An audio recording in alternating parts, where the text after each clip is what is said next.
No one wants to ask you. But who asked me? Mọi người hỏi cái tiếng Việt đi, xong rồi dịch sang. Ai lấy Facebook của Đông Xu? Who hacked your Facebook? Everybody knows that I'm a kind person, very nice, okay. I was angry to you. Can you explain why? So we're talking about the game after the game because we was angry because we wanted a 3-point.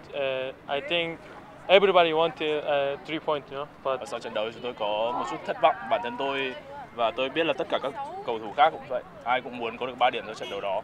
That's why we was angry and I was a little bit emotional, you know. Thật ra bản thân tôi lúc đó cũng hơi nóng nảy quá một chút. And so when you have a problem, we can talk and then finish. That's it. And I don't take like personally. Và khi có bất kỳ vấn đề gì thì tôi cũng nghĩ là cái việc nói ra những cái suy nghĩ của mình và cùng nhau tranh luận, cùng nhau thảo luận để giải quyết ngay lập tức thì nó là cái điều rất là tốt cho đội bóng. Nên tôi không giữ nó cho riêng mình cái vấn đề đó. Thật ra đó không phải là cái mâu thuẫn gì cả. Em với Kim Siêu hoặc là tất cả các cầu thủ khác thôi. Trong bóng đá thì sẽ có những cái việc bàn luận và thậm chí là có những lúc phải tranh luận là điều rất là bình thường. Và đó là việc những người đàn ông có thể làm, không vấn đề gì cả. After the game, I'm not angry about him.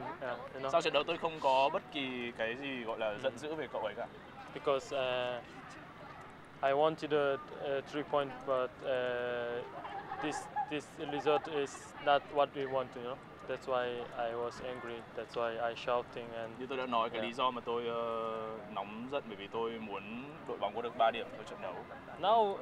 Now we are okay because it's like it's normal, you know. We can talk and then finish. We don't take like personally and yeah, it's it. And we have just focus on the next match and no bây problem. giờ thì mọi thứ rất là bình thường, như bình thường thôi. Chúng tôi có thể nói chuyện với nhau, trò chuyện với nhau, bàn luận về tất cả mọi thứ và cái điều quan trọng nhất là tập trung cho trận đấu tới. Các cầu thủ Viettel hiểu các cầu thủ Hoàng Gia Lai như nào thì bọn em cũng ngược lại, và em cũng hiểu các cầu thủ Viettel, cho nên là em nghĩ cái lợi thế đến cho cả hai đội và cũng là nếu như đội nào tận dụng được những cái điểm yếu của đối thủ hơn thì sẽ giành cái kết quả tốt. Viettel luôn là một đội bóng có nhiều cầu thủ tốt và họ chơi rất khó chịu, đặc biệt trên sân nhà nữa thì chắc chắn Viettel sẽ thi đấu với tâm thế muốn giành 3 điểm trận này.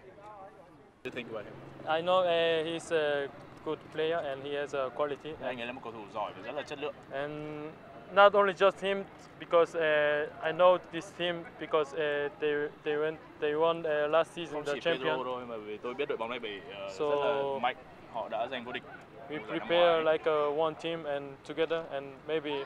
Nên chúng tôi cố gắng cùng nhau đoàn kết để chuẩn bị thật tốt cho Yeah, trận đấu này. we try to from the first minute with everybody concentration and we just follow the contact our quality and more have a confidence then we can get the 3-point, I think. Yeah. Và tất nhiên ở trận đấu này để làm được điều đó thì chúng tôi phải cố gắng ngay từ những giây phút đầu tiên với sự tập trung và với sự tự tin của mình. Tôi hy vọng đội bóng của tôi sẽ giành được 1 điểm trở lên.